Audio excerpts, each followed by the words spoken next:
Kasi kung titingnan ninyo, pinaghanap pa kayo ng nanay at tatay ninyo. Tandaan ninyo, itong baon na to, hindi lang to baon. Pagmamahal. Yung pagmamahal, yung pera, sakripisyo na meron sila pambili ng bigas na to, yun ang laman nito. Hindi nyo lang nakikita. Minsan magrereklamo kayo na wala kayong ulam. Eh ang tanong ko, nakita nyo bang kumain yung mga magulang nyo para lang mabili ito? Tapos sabihin nyo ngayon, relationship goals. Hoy! That's why, tingnan ninyo kung bawat bagay na tinitingnan ninyo o tinatanggap nyo sa pamilya ninyo, sa nanay o sa tatay mo, o OFW man yan o hindi, malayo man yan o hindi, kung titingnan nyo sa na yung mismo binigay niya, hindi lang basta pera, hindi lang basta baon, hindi lang basta damit, papasalamatan nyo sila. Kasi alam ninyo na yung binigay sa inyo, hindi lang yan basta baon, hindi lang yan basta pera, kundi pagmamahal, effort, sinasaksak ko to sa utak nyo para malaman ninyo na hindi nga, kahit paano, hindi sila perpekto. Pero kung papansin ninyo kung ano yung binigay nila sa inyo, kung marunong lang kayong magpasalamat, kahit paano, sobra yung binibigay nila sa inyo. Pero ang tanong ko, alam nyo ba kung paano nila nakuha to? Subukan nyo ba, Sabado-Linggo, sumama kayo sa kanila. Pero hindi, uunahin sino? Si barkada, si jowa. Tapos ngayon magagalit kayo sa kanila. It is because ang gusto nyo lang, kayo lang ang intindihin. At hindi nyo sila gustong intindihin. Paano nyo sila maiintindihan kung ayaw nyo silang intindihin?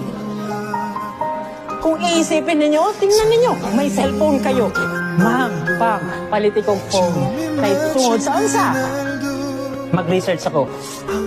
Pero ang ginagawa ng phone na to, it is because sa panahon ngayon, pag naging bobo kayo, hindi na kasalanan ng teacher ninyo, hindi na kasalanan ng tatay ninyo, hindi na kasalanan ng mga magulang ninyo, or ng ibang tao. Lalong-lalo na pag may cellphone kayo. Bakit? 10 peso lang ang kailangan mo. Kahit 5 peso nga lang, malalaman mo kung ano yung gusto mong malaman. Maybe hindi lahat, pero kung may gusto mong malaman sa subject na meron ka, pwede mong matutunan. But you choose nang i-research ninyo sa halip na i-grow yung sarili ninyo.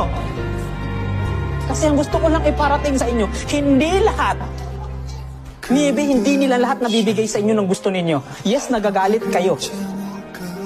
Pero mula sa baon ninyo, sa iPad na to, hindi ito nakuha ng libre. Pero dahil kahit papano, hindi kayo marunong magpasalamat, hindi kayo marunong mag-appreciate, ang tingin nyo sa kanila, sobrang sama nila, kulang na kulang sila. Pero pinapaalala ko sa inyo na please naman, isama ninyo sa pangarap ninyo ang tatay at sa kananay ninyo, hindi yung jowa ninyo. Kasi itong jowa ninyo at iniwan kayo, babalik kayo kanino? Sa family ninyo. Kahit anong gawin nyo dito, paminsan, hindi halos lahat.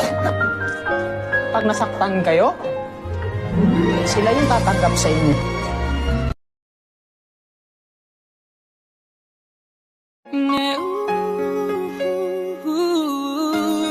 Yeah.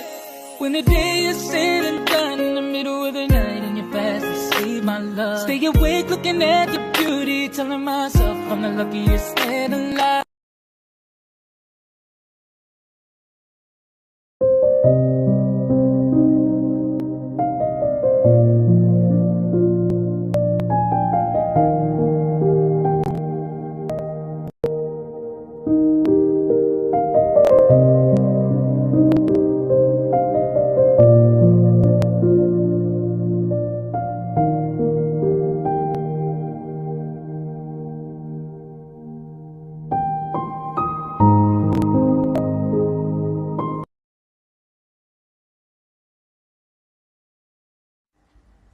Hi, today my story is I love my family. I love my family. They always take care of me. My mother loves to cook delicious food.